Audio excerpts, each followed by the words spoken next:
I'll be riding shotgun underneath the hot sun, feeling like a someone. I'll be riding shotgun underneath the hot sun, feeling like a someone. We're south of the equator, navigator. Gotta hit the road, gotta hit the road.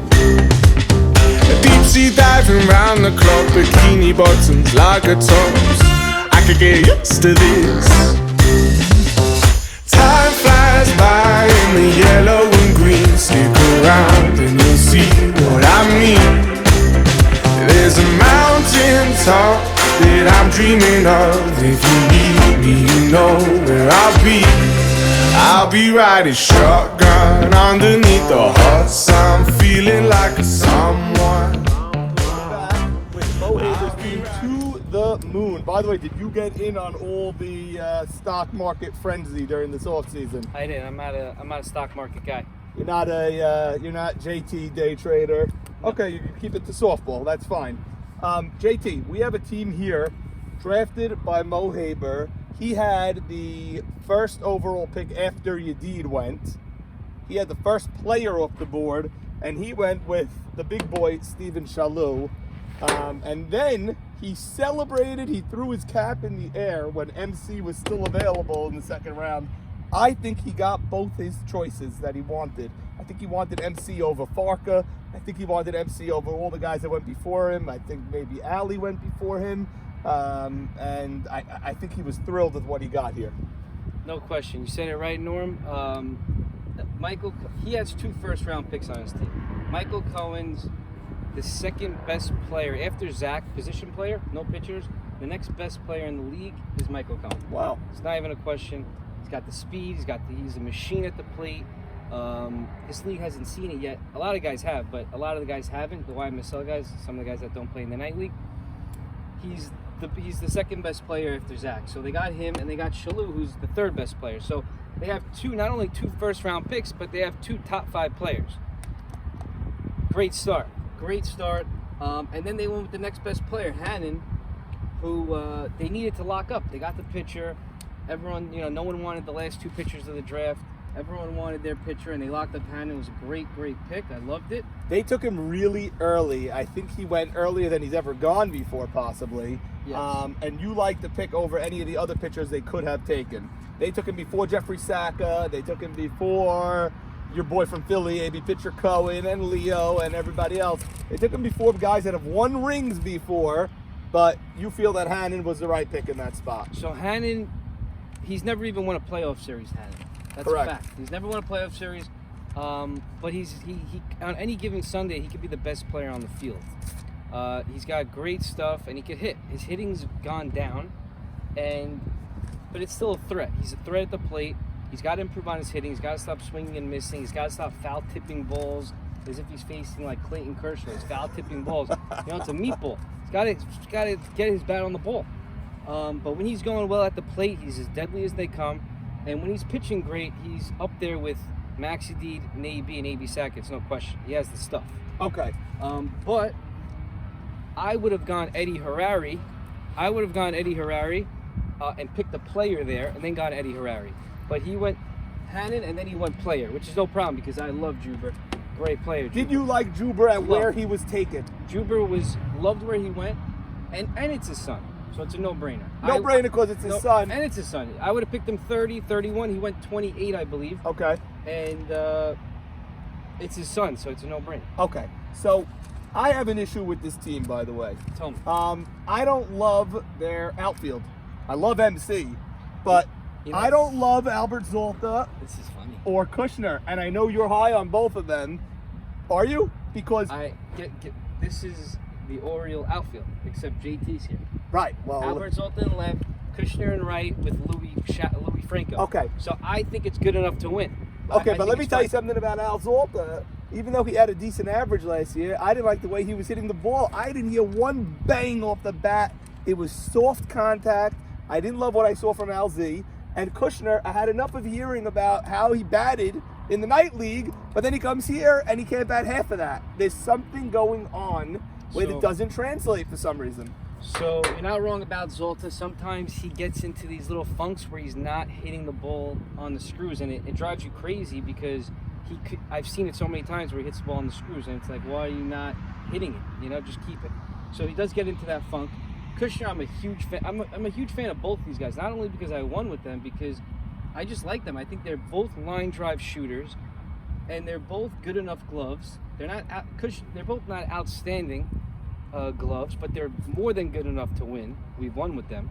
Zolta's a two-time champ, maybe even a three. Yeah, no, listen. Two-time champ.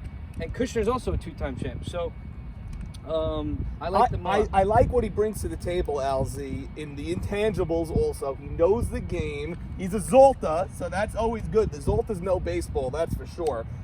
And I love Kushner. I love him as a person. He was nominated for a Gold Glove, even though he only played right field part-time at the time. I just think they were taken a little too early, both of them. I think there were other outfielders still on the board at the time.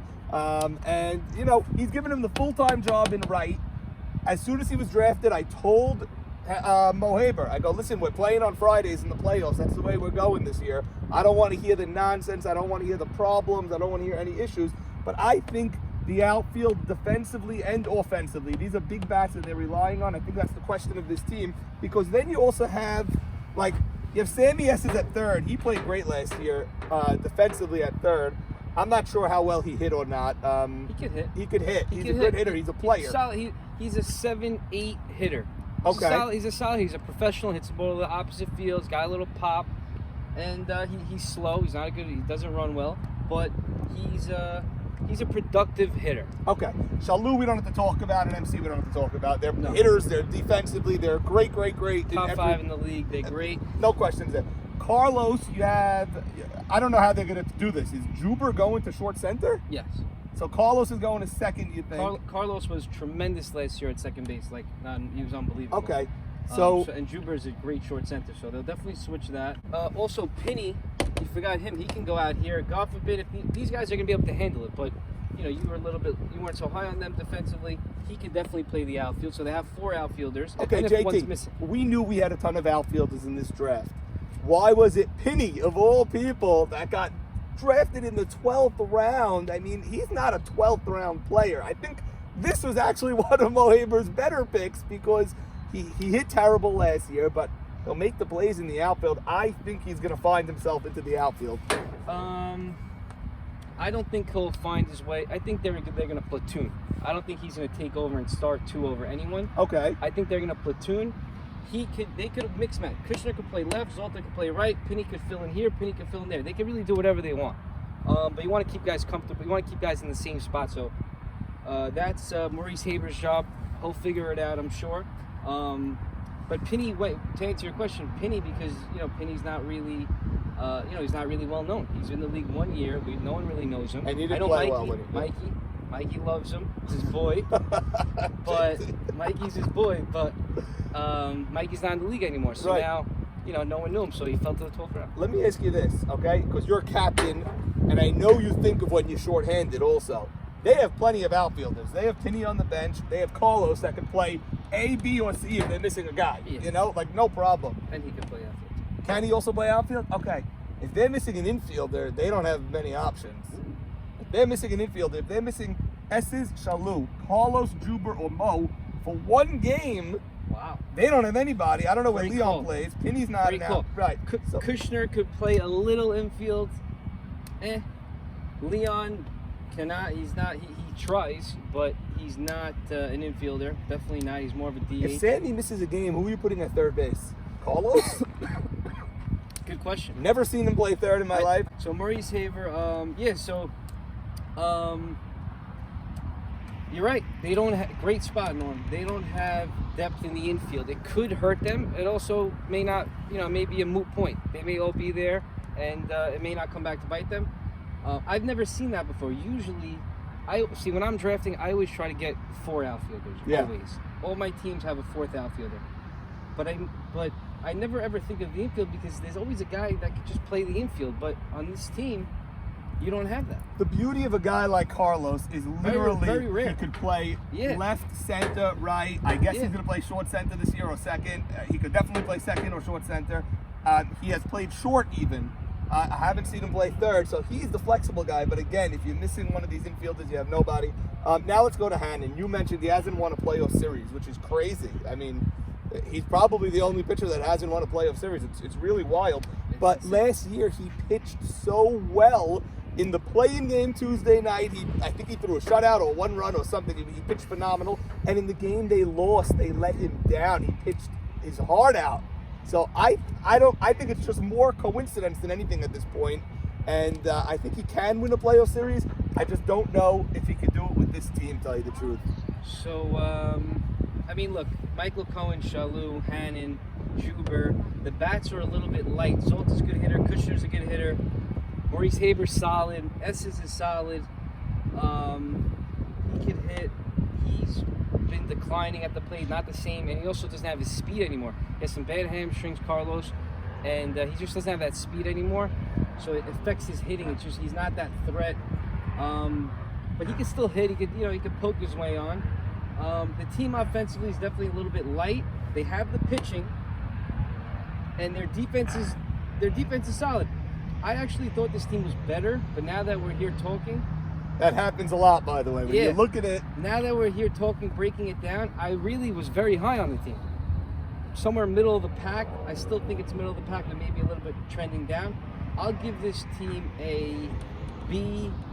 I'll give it a B-. I'm not going to give it a C. I'll give it a B-. What about you, Norm? I think that they started great with Shalou and MC. Perfect. I could do that you could do that blindfolded. That's not a thing that you started great there. And I love that he took Shalou first because there were many more center fielders and shortstops this year, and he went with the beast bat and another beast bat. So I love what he did there. I think after that, the middle of his draft was not great.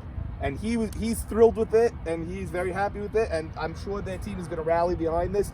I didn't love the middle of their draft, like I said. I don't love the corner outfielders. You mentioned Carlos's bat is not what it used to be. His bat is decent. It's good. Mo Haber, his bat is not what it used to be. He's 60 years old or whatever it is. And the speed. Abdo's not batting. Leon last year, if you take his batting average in the beginning of the year compared to the end of the year, it's probably quadruple in the beginning of the year. He started popping up every time. Kinney didn't hit well. I think this team has a negative offense, not even an average. I think they're below average offensively. Defensively, I think they're good, not great. I don't love this team. I'm with you. I really am with you. And the pitching, they have the pitching, but he's so-so at times. Like we said, never won a playoff series, but you do have to give him the check mark at the pitcher spot. And the offense, I'd give a half. I wouldn't give it a total 0. Okay. But I'd give it a half. And the defense, I would give a half. I'm not going to give it the total check mark. But listen, they do have every spot filled. Maurice filled his team. And in years past, you couldn't fill your team automatically all the time. It was hard. You were a captain. You know there was some... Oh, yeah. But we used to have to struggle in the 7th round. Now that doesn't start till the 9th, 10th round. So everyone's going to have a full team. Just a matter of how you go with your blueprints and how you build it up. What do you think of the chemistry of this team? I know you're not a huge chemistry guy, but will it come together? So, chemistry, I think, starts with winning. If you're winning, the chemistry's good. If you're not winning, the chemistry's not good. Now, obviously, you have a couple of cases where if you're 1-3 and you have a couple of nutcases on your team, it could spiral. But whereas if you have some guys that are together, you could maybe bounce back. JT, you are so on the money because anyone could. I'm taking a little bit of a different view.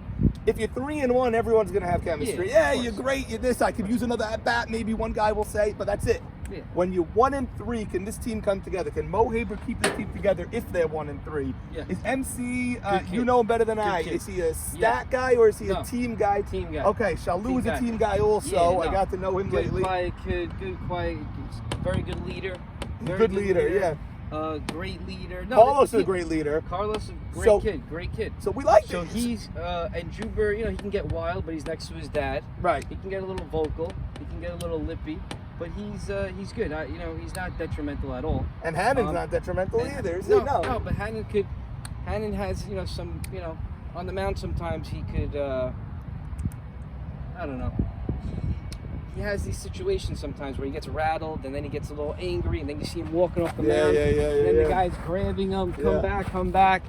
So he does have his things, but Maurice Haber is the guy that grabs him back, gives him a hug, says, "No, Hannon, you're the guy, you're the best." And so Okay. Haber's great. No, this team chemistry is great because you have him.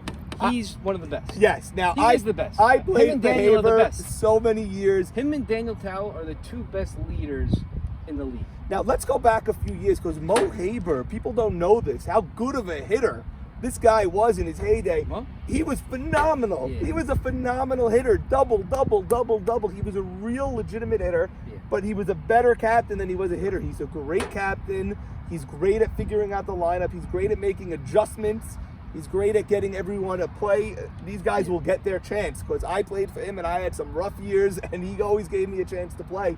So he's a great captain. I think he can keep it together. I just don't love the team he You don't like- drafted. you don't compared love to the some other roster. te- I You don't don't- love the roster, but I'm with you. maybe Mo Haber could bring it together. Okay, so that's this team to the moon. Listen, I didn't love GameStop or AMC before it went to 500 either, so maybe to the moon will surprise some people out there. One other thing I'll say, this team, IQ-wise, it's an IQ team. It's not. Now, Sammy's has a tremendous baseball IQ, but IQ-wise, it's not great. It's not great. It's regular. And what I mean by that is like a guy who's going to be vocal and say, oh, this guy hits here, and let's play him here, and let's go here, and let's go four, and stuff like that. I don't know if this team has that, which could lead to a couple Right. of runs a game. There's nobody vocal except Mo Haber on this squad. Yeah, Shalu's not vocal. Sammy's vocal, but you know. he is. Sammy's really good. The corners are good. I don't know about him vocally. He's Yeah, right- I didn't hear he's him much just so last year. good. He's so good, but I don't Okay. know about him vocally. So that's really it. So IQ, I can't give it such a high number. You're giving it an X, it sounds like. I'm gonna X that. Yeah. There you have it from JT himself, Xing out the IQ, and we'll be back with our next squad, JT. Someone south of the equator, navigator. Gotta hit the road, gotta hit the road. Deep sea diving round the clock, bikini bottoms, lager tops. I could get used to this.